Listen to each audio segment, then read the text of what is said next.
Hi guys, welcome to my YouTube channel. If you are new here, subscribe to be notified as soon as I upload a new solved past paper video with simplified explanations. Don't forget to like and comment. I'll be glad to answer any doubts. Today we'll be discussing Cambridge IGCSE 0610 Paper 4, Variant 2, from October-November 2022 session. I will be explaining the answers in order to clarify the question and not just answer from the mark scheme. Let's get started. Figure 4.1 is a flowchart showing some of the processes that occur in a biofuels power plant. The fermentation stage shown in Figure 4.1 requires yeast. Complete the balanced chemical equation to show how ethanol is produced by yeast respiration. C6H12O6 glucose gives 2C2H5OH, ethanol, plus 2CO2, carbon dioxide. Using the information in Figure 4.1 suggests the environmental advantages of using ethanol as a fuel. Based on the information provided in Figure 4.1, the environmental advantages of using ethanol as a fuel include: ethanol production often involves using agricultural and forestry wastes as feedstocks. This reduces the amount of organic waste and promotes their beneficial use, contributing to waste reduction and recycling. Ethanol serves as an alternative to traditional fossil fuels such as oil and petrol. By using ethanol, there is a decreased reliance on non-renewable fossil fuels, which helps conserve these resources for future generations. Unlike the extraction of fossil fuels through mining or drilling, the production of ethanol relies on renewable resources like plants. This results in less environmental damage associated with resource extraction activities. Ethanol production is aligned with the goal of conserving fossil fuels for future use. By opting for a renewable and sustainable energy source, the demand for non-renewable resources is reduced. Plants grown specifically for biomass, which is used in ethanol production, represent an example of a sustainable resource. Unlike finite fossil fuels, plants can be replenished through cultivation, making them a renewable and sustainable source of energy. Ethanol is considered carbon neutral because the carbon dioxide released during combustion is roughly equivalent to the amount absorbed by the plants during their growth. This results in a smaller overall carbon footprint compared to some conventional fuels. Ethanol combustion does not contribute significantly to the enhanced greenhouse effect or global warming. The carbon cycle associated with plant growth and ethanol production helps maintain a balance in atmospheric carbon dioxide levels. The use of ethanol as a fuel can result in less net air pollution compared to some traditional fuels. Additionally, the combustion of ethanol produces fewer pollutants that contribute to acid rain, leading to a cleaner and less environmentally harmful energy option. Farmers grow giant reed plants as monocultures. Describe the disadvantages of growing giant reed plants to provide biomass for the production of biofuels. Cultivating giant reed plants as monocultures for biofuel production may lead to the displacement of land that could otherwise be used for food production. This competition for agricultural land may contribute to food security concerns. Large-scale cultivation of giant reed plants may result in the conversion of natural habitats into monoculture plantations. This can lead to the loss of diverse ecosystems, impacting the flora and fauna that originally inhabited those areas.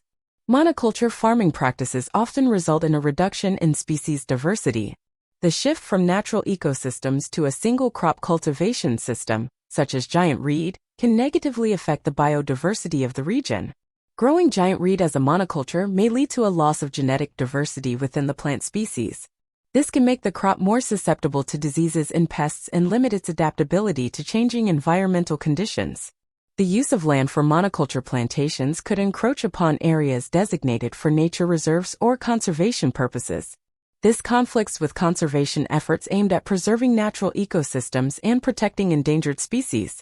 Monocultures are often more susceptible to pests and diseases because a single species provides an ideal environment for the proliferation of specific pathogens. This can increase the risk of widespread crop failure if not managed effectively. Monoculture farming practices, including the cultivation of giant reed, may deplete the soil of specific nutrients, leading to soil degradation, erosion, and exhaustion. This can result in long-term negative impacts on soil fertility and structure. The cultivation of giant reed as a monoculture may require high inputs of herbicides, pesticides, water, and fertilizers to manage pests, diseases, and promote crop growth. The excessive use of these inputs can have detrimental effects on the environment, including water pollution and soil contamination. One problem with using biomass in the process shown in Figure 4.1 is that the breakdown stage produces a sugar called xylose and ethanoic acid. Yeast cannot use xylose, and ethanoic acid is toxic to yeast. Scientists genetically engineered a type of yeast that can use xylose and ethanoic acid. Figure 4.2 shows the results of one of the trial experiments done by the scientists using their new genetically engineered yeast. Describe the results shown in Figure 4.2. Okay, so initially, there is a decrease in the concentrations of xylose and ethanoic acid. Simultaneously, there is an increase in the concentration of ethanol. The most significant decrease in concentrations for both xylose and ethanoic acid occurs in the initial phase of the experiment, specifically until the 62-hour mark. This period is characterized by a rapid decline in the levels of these substances. The steepest change in concentrations, particularly for xylose and ethanoic acid, is observed within the time range of 6 to 12 hours. The concentration of ethanol shows a notable increase, reaching 44 g per cubic decimeter. Beyond the 62-hour mark, there is a small or negligible change in the concentrations of the substances being measured. The concentration of xylose approaches 1 g per cubic decimeter, or almost zero by the 90-hour mark, or at the end of the experiment. Similarly, the concentration of ethanoic acid reaches 0.25 grams per cubic decimeter at the 90-hour mark, or at the end of the experiment. The experiment was done at 30 degrees Celsius. The scientists repeated the experiment at 20 degrees Celsius. Predict the results that you would expect for the concentration of ethanol. The rate of increase of ethanol is likely to be slower at the lower temperature, 20 degrees Celsius.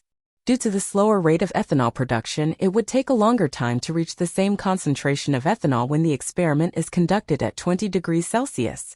The lines or gradients representing the change in ethanol concentration over time would be less steep at 20 degrees Celsius. Alright, so here we reach the conclusion of this video. I will be posting the next part shortly. You can visit the entire playlist, and if you have trouble with selective questions, you can watch accordingly. I try to provide detailed but easy to understand explanations so that everyone can follow along and understand the concepts. Thank you for watching. Please like if you found the video helpful and subscribe for more.